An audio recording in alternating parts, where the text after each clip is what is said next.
बिस्मिल्लाहिर्रहमानिर्रहीम। अस्सलाम वालेकुम। आप देख रहे हैं हालात। मैं हूं सईद चौधरी। मुतनाज़ा ट्वीट के मामले पे एफआईए की टीम ने इमरान खान का अडयाला जेल में उनके वकला की मौजूदगी में बयान कलमबंद कर लिया है। और एक दिन पहले सुप्रीम कोर्ट ने नैब तरमीम वाले केस में जो मशवरा दिया था इमरान खान को कि जो आग लगी हुई है इसे मिलकर बुझाएं, यानी जो मुज़ाकरात की बात उन्होंने की थी कि जनाब बाकी सियासी जमातों के साथ मिल बैठ कर मामला जो हैं वो तय करें मुल्क के बेहतर मफाद में। तो इस पे जो पीटीआई ने रद्द-ए-अमल दिया है वो बड़ा अजीबो-गरीब है।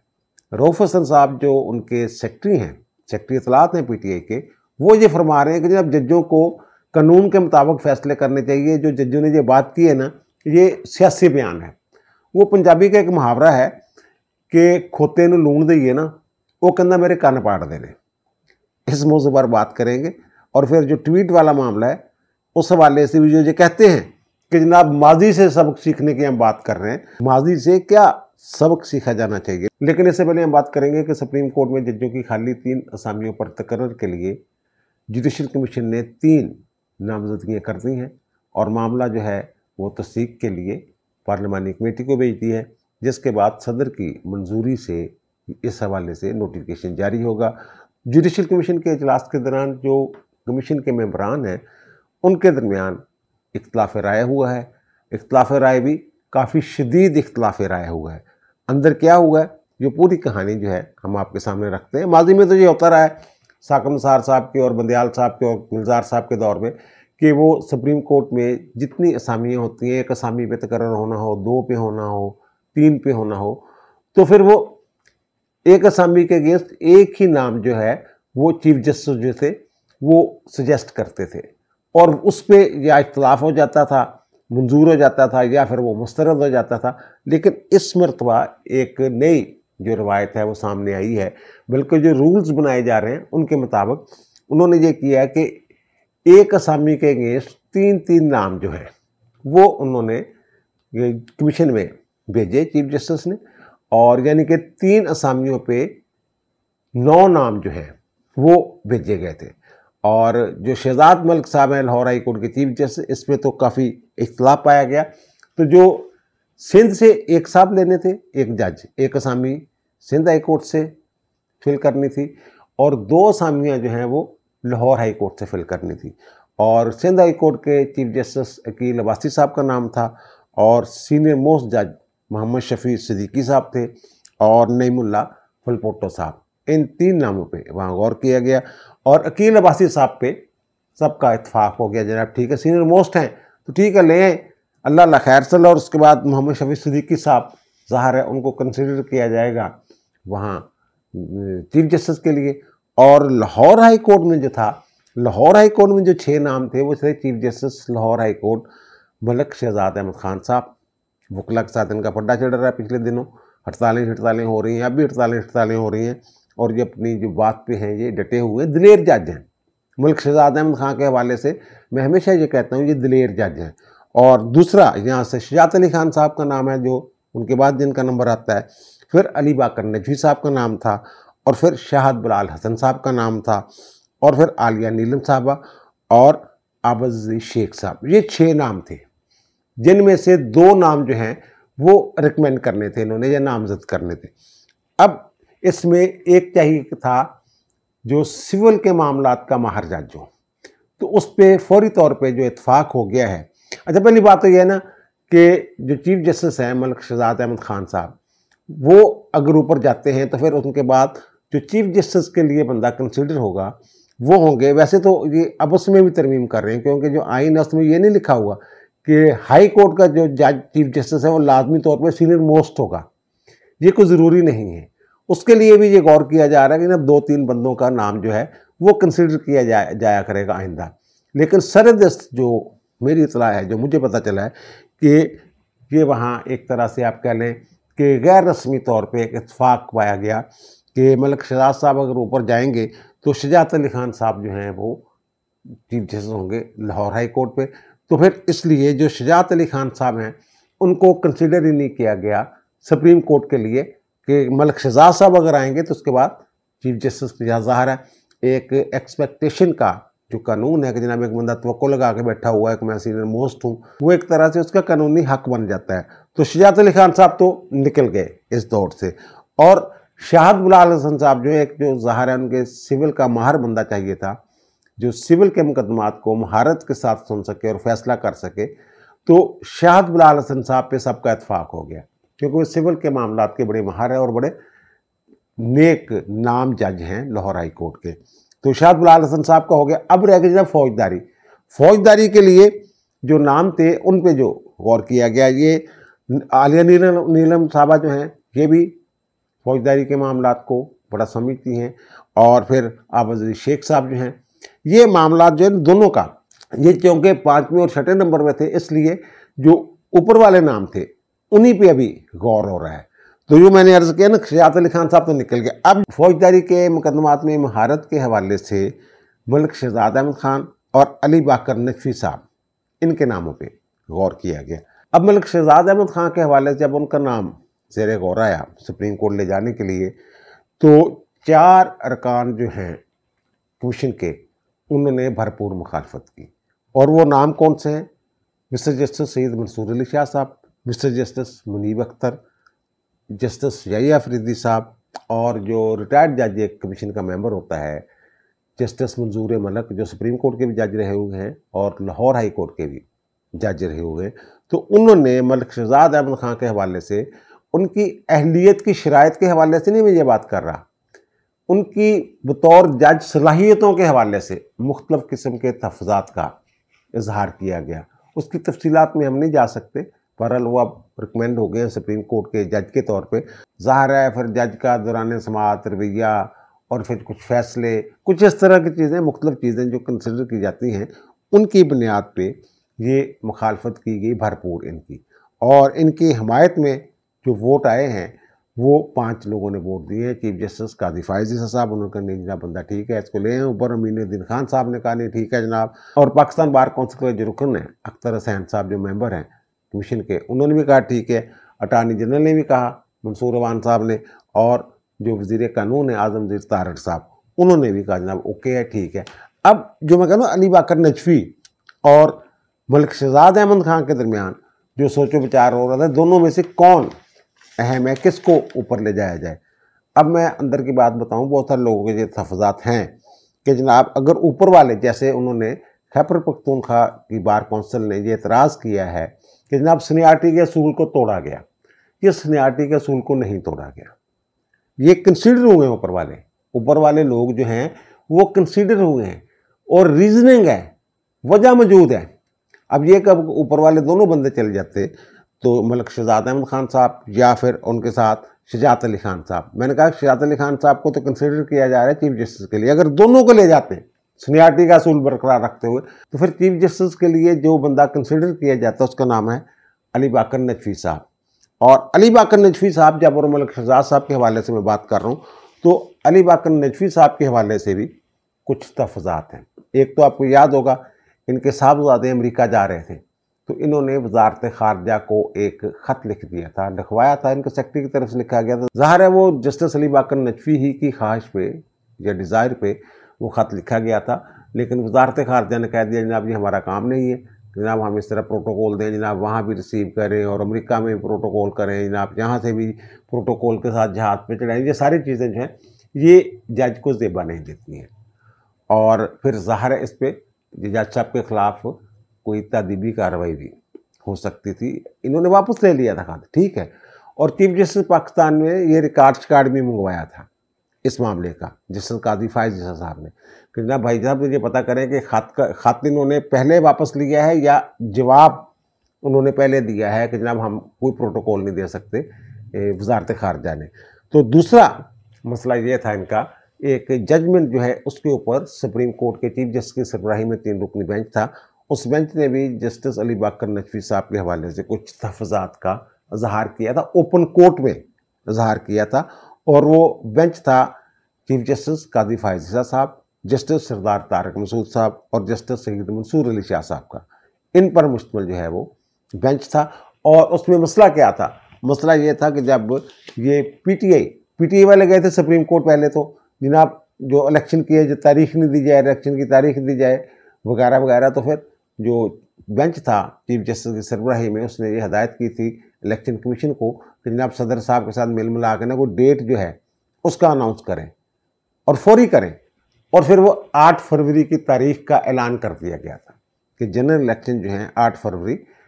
2024 को होंगे। ये 2023 के आखिर की बात है। तो उसके बाद पीटीआई ही के एक साहब हैं उमैर नियाज़ी साहब, वो लाहौर हाई कोर्ट आ गए। उन्होंने कहा जनाब जो डिस्ट्रिक्ट रिटर्निंग ऑफिसर्स मुकर्रर किए गए हैं ना,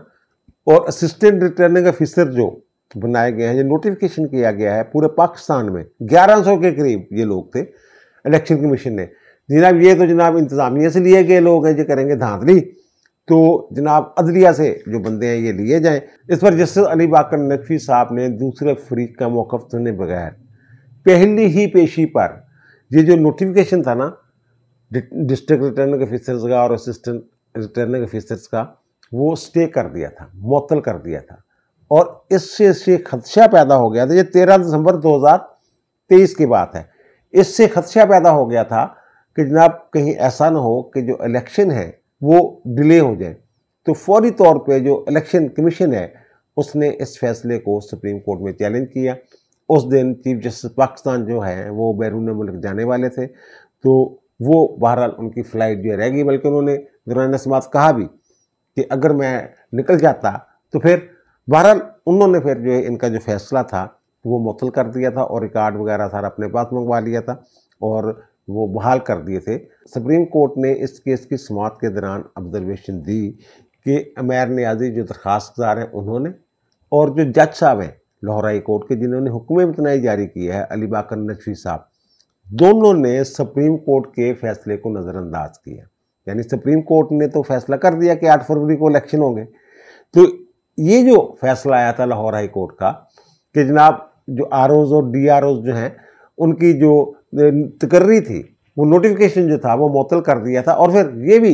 अदालत ने कहा था कि जनाब ये लाहौर हाई कोर्ट जो है वो पूरे मुल्क में जो है यानी सिंध, बलूचिस्तान, खैबर पख्तूनख्वा, वहाँ जो मुकर्रर हुए हैं डिस्ट्रिक्ट रिटर्निंग ऑफिसर या असिस्टेंट रिटर्निंग ऑफिसर वगैरह, उनका नोटिफिकेशन लाहौर में बैठ के कैसे मुअत्तल किया जा सकता है। ये उनके रास्ते में रुकावट बनी है सुप्रीम कोर्ट का जज मुकर्रर होने के हवाले से या फिर लाहौर हाई कोर्ट का चीफ जस्टिस बनने के हवाले से। और chief justice Lahore high court Malik Shahzad Ahmad के हवाले से जो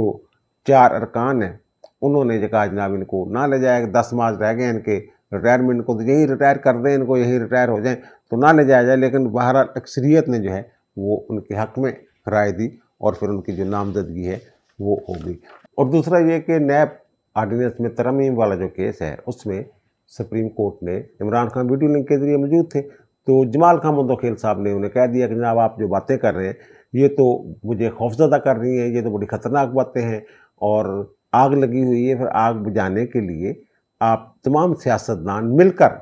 कोशिश क्यों नहीं करते। ये अगर आग को बुझाना हो तो फिर ये नहीं देखा जाता कि पानी जो है पाक है या नापाक है, पहला काम आग को बुझाना होता है। तो इस हवाले से जो रऊफ़ हसन साहब हैं,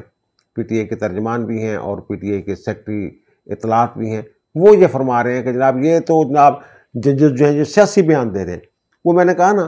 वो पंजाबी का एक मुहावरा है कि खोते ने लूण दो ना, वो कहना मेरे कान पाड़ दे रहे।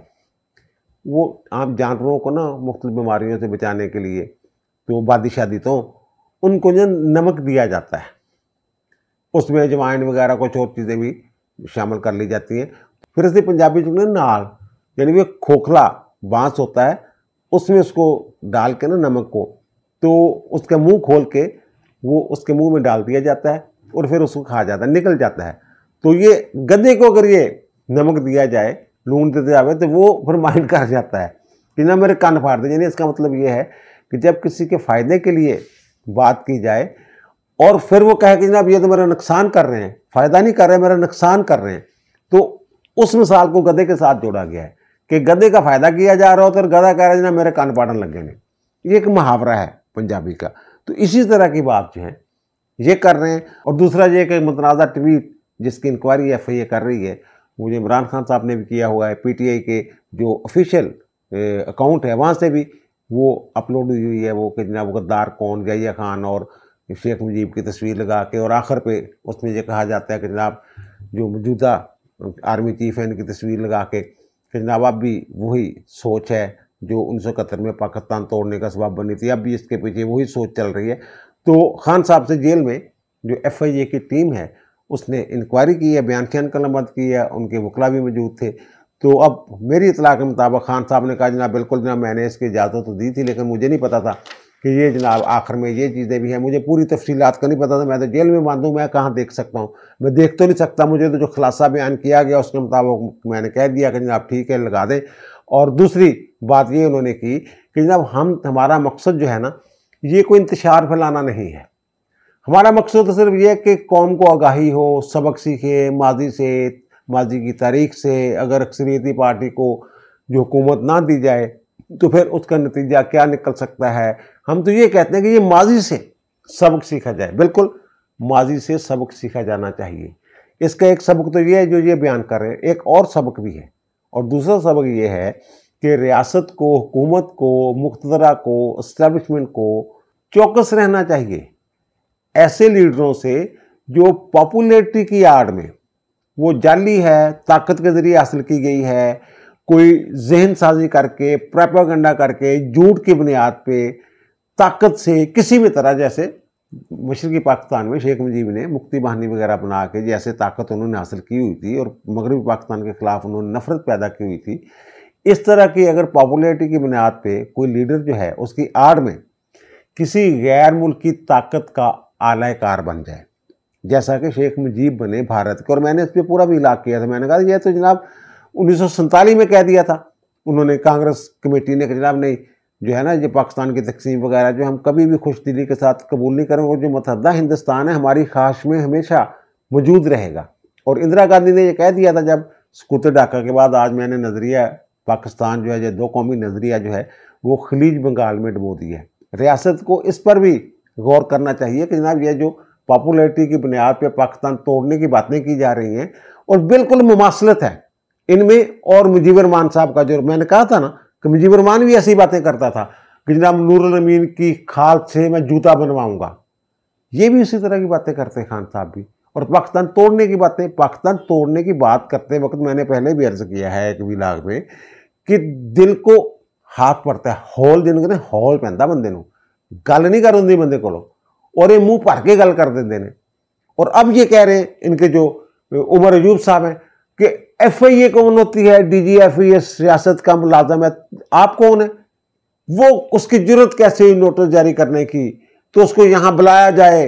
मैं बार बार यही अर्ज कर रहा हूँ कि जैसे नाम निहाद मकबूलियत की बुनियाद पे शेख मुजीब साहब जो हैं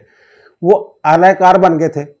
पाकिस्तान दुश्मन कुव्वतों का, और उन्होंने जो इंटरव्यू दिया है ये कह रहे ना वो तो पाकिस्तान तोड़ना नहीं चाहते थे, वो तो उनको क्या बुरा था, मैं अगर मशरकी मगरबी पाकिस्तान का वज़ीर आज़म बन जाता। उनका जो इंटरव्यू है उसमें वो कहते हैं कि जनाब आपकी ज़िंदगी के सबसे खुशी का दिन उनका ये दिन है, दिस इज़ द डे,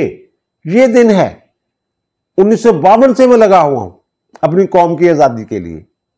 वो साहब ये कह रहे हैं। और मे भी इस एंगल पे भी देखा जाना चाहिए जो PTA वाले लगे हुए हैं ना, इमरान खान साहब और इनके साथी दीगर जो हैं, कि इनको जरूरत कैसे हुई। और फिर जो मैं नैब वाले केस की बात कर रहा हूँ, तो नैब वाले केस में जनाब खान साहब जो हैं वो बैठे हुए थे, तो आखिर पे एंड पे चीफ साहब ने कहा कि जनाब आपने बड़े तहम्मुल के साथ सुना है, यानी एक तरह से सताइश की, आप कुछ कहना चाहते हैं। हाँ जी मैं कुछ कहना चाहता हूँ। अब देखिए नेल्सन मंडेला साहब, और भाई मेरे नेल्सन मंडेला की आप मिसाल देते हैं, नेल्सन मंडेला की साल में 1 मुलाकात होती थी और उनसे मशक्कत ली जाती थी बाकायदा चूने की कानों में। और ये साहब जो हैं इनको जो मिले हुए हैं वहाँ सहूलतें जो मिली हैं जेल में, ये इनके जो उमर अयूब साहब है कहते वैसी कोई सहूलत ही कोई नहीं। वो जो तस्वीरें दिखाई गई हैं कल, और फिर उन्होंने कहा जो हाँ नेल्सन मंडेला साहब, और क्या शेख मुजीब ने कोई सहूलत मांगी थी, फैसलाबाद जेल में थे जब खर साहब मिलने गए थे और वो डरे हुए थे कि मुझे फांसी लगाने, शायद मेरे मौत की खबर लेके आए हैं, तो उन्होंने कहा नहीं जनाब हम आपको भेज रहे हैं उधर, और फिर लंदन चले गए थे। तो फिर वो उसके बाद पहुँचे थे वहाँ मशरकी पाकिस्तान। तो ये उस वक्त सकूत ढाका के बाद की बात मैं कर रहा हूँ। शेख मुजीब जितनी जरूरत भी नहीं दिखा सके, कह रहे हैं कि जनाब देखें जो मुझे सहूलतें दी गई हैं ना जेल में, उनका और जो नवाज शरीफ को सहूलतें दी गई थी उनका मुवाजना किया जाए। यानी वही बात कि कि मुझे जनाब कैद तन्हाई में रखा हुआ है। तो उन्होंने कहा जनाब ये जो दूसरे बंदे की बात कर रहे हैं उसका तो हम जायज़ा नहीं ले सकते, हमारे सामने नहीं मामला, तो आपके लिए हम जो सहूलतों का जायज़ा लेने के लिए वो बंदा भेज देते हैं। अब अदालत में वो पेश की गई है तस्वीर कि जनाब खाना मर्जी का जो मर्जी मंगाएं, किचन इनको मिला हुआ है और जो एक राहदारी मिली हुई है 6-7 बैरकों के बराबर, और कमरे में कूलर भी है और बुक शेल्फ भी है, किताबें भी हैं, घूमने वाली कुर्सी भी है, एक्सरसाइज वाली कुर्सी भी है, सारा कुछ इनको मिला हुआ है वहाँ पे और मुशक्कती मिले हुए हैं। तो ये कह रहे नहीं नहीं कैद तन्हाई में है और वो डेथ सेल में रखा हो। डेथ सेल देख आपको पता है क्या होता है और कैद तन्हाई क्या होती है। और भाई साहब जो हैं ये 8 माह में जो रिपोर्ट पेश की है,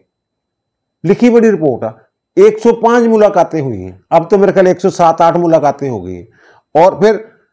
397 लोगों ने मुलाकात की है भाई साहब के साथ, यानी 400 के करीब। अब तो मेरे ख्याल उससे भी ज़्यादा जो वकला मिलके आए हैं उसके बाद तो उससे भी ज़्यादा तादाद जो है वो होगी। और ये कह रहे हैं कैद तन्हाई में रखा हुआ। और फिर जनाब दूसरी बात साइफर केस, उन्होंने कहा जब साइफर की गल ना करो तुसी, ये जी गल है ना वो सब जुडिस मामला वो च ना हो। तो फिर कहते जनाब कि मैं जरा ना तो बड़ा मैंने इस गल की तकलीफ पहुंची है कि तुसी लिखिया कि जनाब ये मजमूम मकासद ले सियासी पॉइंट स्कोरिंग वास्ते जनाब ने तकरीर करनी सी। क्या मैं इतना ही गैर जिम्मेदार करैक्टर हूँ कि मेरी वजह से जो प्रोसीडिंग है कोर्ट प्रोसीडिंग वो लाइव ना दिखाई जाए। तो इस पर चीफ जस्टिस ने कहना भाई साहब जो है आप जज जो हैं वो वजाहत नहीं देते अपने फैसलों की, तो ना ही आप वजाहत मांग सकते हैं, सीधी सी बात है। तो आपको अगर कोई मसला है उससे तो आप नज़रसानी की जो है वो दरख्वास्त दे दें। तो फिर जनाब वो देखें जेल में, अब देखें मामला क्या है, और वो साहब कह रहे हैं मैं जनाब पॉइंट स्कोरिंग करते ही नहीं, और सारी जो गुफ्तगू कर रहे हैं और पूरा मौका दे रही है अदालत। अदालत पूछ रही है हाँ जी होर काजी साहब कह रहे हैं हाँ जी होर कोई गल रहता नहीं गई होर। वो जनाब एक कर्नल साहब हैं वो मैनेज करते हैं जेल के मामलात को, वकला जो हैं उनके साथ मेरी मुलाकात नहीं होनी चाहिए वो। तो मुंदो खेल साहब ने कहा कर्नल को साहब ना कहें, कर्नल को कर्नल ही रहने दें, साहब ना बनाएं। व अजराह तफन्नुन उन्होंने हल्के फुल्के माहौल में ये बात की। देखें जनाब ये वो जो फिर अतर मुल्ला साहब ने जो इनके वकील से पूछा, ख्वाजा हारिस अहमद साहब से, उन्होंने एक जो ये कह रहे हैं इमरान खान उस पर नवाज शरीफ पर बड़े इल्ज़ाम लगाते हैं चोर अभी तक रसीदें नहीं निकाल के दे सका वगैरह वगैरह। तो अतर मुल्ला साहब ने कहा कि जनाब कि बड़ी ताकतवर GIT बनी थी, एक मॉनिटरिंग जज भी बना था, फिर उस केस में और IAS के बंदे भी इसमें शामिल किए गए थे, तो उसका क्या बना था। तो ख्वाजा हारिस अहमद साहब जो इनके वकील हैं, पहले वैसे नवाज शरीफ के भी वकील रह चुके हैं, उनका जनाब ताकतवर अदारों की GIT के बावजूद उस केस में से कुछ नहीं निकला था, कुछ साबित नहीं हो सका था। और फिर उन्होंने कहा, ये सवाल उठाया मंदो खेल साहब ने जो बात की, उनका जनाब ये जो रसीदें मांगते हैं ना जैसे तुम लोग, ये रसीदें तो मैं भी नहीं दे सकता, सुप्रीम कोर्ट आने से पहले मैंने अपना घर बनवाया था, अगर कोई कहे ना कि रसीदें दे के ये पैसे कहाँ से आए थे, वो मैं भी नहीं दे सकूँगा। ये तो इंतकामी कार्रवाई के लिए जो नैब जो इस तरह के केस बनाता था। और जब ये उन्होंने कहा अतर मुल्ला साहब ने उनके वकील से और फिर इमरान खान से भी ये बात पूछी गई, तो उन्होंने कहा जनाब ये जो कानून है नैब में जो तरमीम की गई थी, अगर ये बहाल नहीं होती, कलअदम ही रहती हैं, तो फिर तो आपके क्लाइंट को इसका नुकसान होगा, क्योंकि उसमें जो 2-3 चीज़ें थी, एक तो ये थी कि 90 दिन का रिमांड था, वो तो 90 दिन का खैर उन्होंने छेड़ा नहीं था, जो 3 रुकनी बेंच था बंदयाल साहब वाला। और दूसरा ये था कि जो बारे सबूत है ना वो मुलजम पे होता था। पहले मुलजम एक इल्ज़ाम लगा दिया कि जनाब आपके असासे जो हैं आपकी आमदनी ज़्यादा हैं, अब साबित करें कि असासे आपकी आमदनी के मुताबिक, वो ख़त्म कर दिया था उन्होंने तरमीम में, और कहा था जनाब जो बारे सबूत है इस्तगासा के ऊपर होगा, जो इल्ज़ाम लगाएगा वो साबित करेगा, जैसे कि पूरी दुनिया में होता है। और दूसरा ये कि अगर कोई वज़ीर या अवामी ओहदेदार कोई फैसला करता है अपनी कैपेसिटी में, सरकारी कैपेसिटी में, तो फिर नैब जो है उस पर कार्रवाई नहीं करेगा। तो ये जो इन्होंने किया हुआ है 190 वाला, उसमें भी जो है इनको कुछ ना कुछ रिलीफ मिल सकता है, और बारे सबूत जो है वो इस्तगासा पे चले जाता है। तो उन्होंने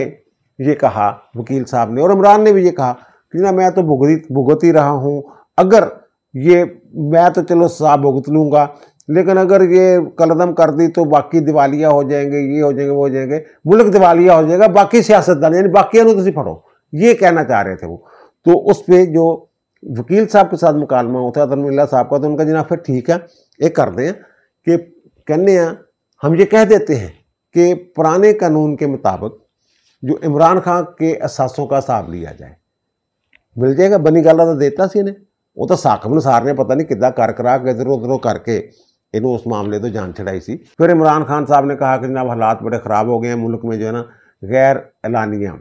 मार्शल लगा हुआ है, और मेरी जो उम्मीद है ना, मैं आपकी तरफ देख रहा हूँ, सुप्रीम कोर्ट की तरफ, यानी उस काजी साहब की तरफ देख रहे हैं जिसके खिलाफ इन्होंने रेफरेंस बनाया था, उनको घर भेजने की कोशिश की थी, उनकी सरबराही में जो बेंच है उसकी तरफ कह रहे हैं कि जनाब मेरी सारी उम्मीदें जो है ना आपकी तरफ, मेरी नज़रें आपकी तरफ लगी हुई हैं। तो उस पर फिर मंदोखेल साहब ने कहा जनाब थोड़ी नज़र साढ़े लगी हैं, साड़ियाँ थोड़े लगी हैं, और उन्होंने भी ये कहा अतर मिल्ला साहब ने कि उनको आपसे बड़ी उम्मीदें हैं, अब और आपने मेरी जजमेंट नहीं पढ़ी। उनका जी नैब वाला मामला तो बस निपटी गया, यानी उन्होंने ये तासर दिया कि जनाब जो है ना अब कलदम की थी 3 रुकनी बेंच ने 2-1 से तरामी, वो हम बहाल करने वाले लगा मुझे इससे। उनका मेरा शायद आपने नोट नहीं पढ़ा, वो नोट जो उन्होंने नैब के खिलाफ नहीं लिखा था, जब उन्होंने कहा था जनाब इजाज़त मिलनी चाहिए बराह रास्त दिखाने वाली, जो मैंने कहा था सियासी नोट है, सियासत की बातें ज़्यादा हैं, कानून की बातें कम है, वो उन्होंने कहा जनाब आपकी तरह उम्मीद, वो कौम की उम्मीदें जो आपकी तरफ लगी, यानी ये कि जनाब ये मामला जो हालात जो आग मार्शल मुर्शल की बातें हो रही। तो फिर वहाँ जमाल खान मंदोखेल साहब ने ये कहा, उन्होंने कहा जनाब ये अगर कोई सानहा हो गया, जो उन्होंने कहा ना आग बुझाएं, उनका ये अगर कोई सानहा हो गया ना उसके ज़िम्मेदार आप होंगे। आपसे मुराद सिर्फ इमरान खान नहीं बल्कि तमाम सियासतदान, क्योंकि वो मिल बैठने के लिए तैयार ही नहीं। और ये अब फिर ये कह रहे हैं, आज फिर इनका बयान आया कि जब 3 लोग जो है ना 3 सियासी जमातें जिन्होंने हमारा मैंडेट चोरी किया है, उनके साथ हम किसी तौर नहीं बैठेंगे, ये फरमा रहे हैं। और जो सहूलतों वाली बात मैंने की है, जो नईर बुखारी साहब है पीपल्स पार्टी के सेक्रेटरी, उन्होंने कहा पंजाब हुकूमत नोटिस ले, उनको तो जो मैनुअल है जेल मैनुअल कवायद ज़वाबत से ज़्यादा सहूलतें मिली हुई हैं जेल में। ये किस कैदी को किस कानून के तहत, किस रूल के तहत, किस कायदे के तहत ये एक्सरसाइज वाली मशीन दी जा सकती है, और 60 फुट जो है वो जनाब उनको दिया हुआ है सैर सपाटे के लिए, राहदारी बना के दी हुई, ये कहाँ लिखा हुआ है? वो कहते हैं जनाब ये हुकूमत को होम डिपार्टमेंट को नोटिस लेना चाहिए, मरीम नवाज को नोटिस लेना चाहिए। बहरहाल जनाब ये वो तरह के किरदार, उस तरह की जी हरकत कर रहे हैं जिस तरह की मैंने पहलों कहा ना कि खोते ਨੂੰ लूण दी है तो कहते साढ़े कंन पाड़दा। वो मुल्क की बेहतरी की गल हो रही है भाई जी, ये तो फिर गल उही उत्थे तुर जाती आ कि जी मैं गल कर रही हाँ कि जनाब सबक सीखो, सबक सीखो 1971 का मशरकी पाकिस्तान का, कि इन्नी ढिल नहीं दी पॉपुलैरिटी की बुनियाद पर, और पॉपुलैरिटी भी जाली कि जब जो मर्जी करे मुल्क के खिलाफ जो है साजिशां करे गैर मुल्कियों के मिल के। होर तो किन्ने सबूत चाहिए नहीं यार। अब दीजिए मुझे इजाज़त, इंशाल्लाह दोबारा मुलाकात होगी नए भी इलाक़ के साथ। अल्लाह ताला आप पर, मुझ पर, हम सब पर मेहरबान रहे। अल्लाह हाफ़िज़।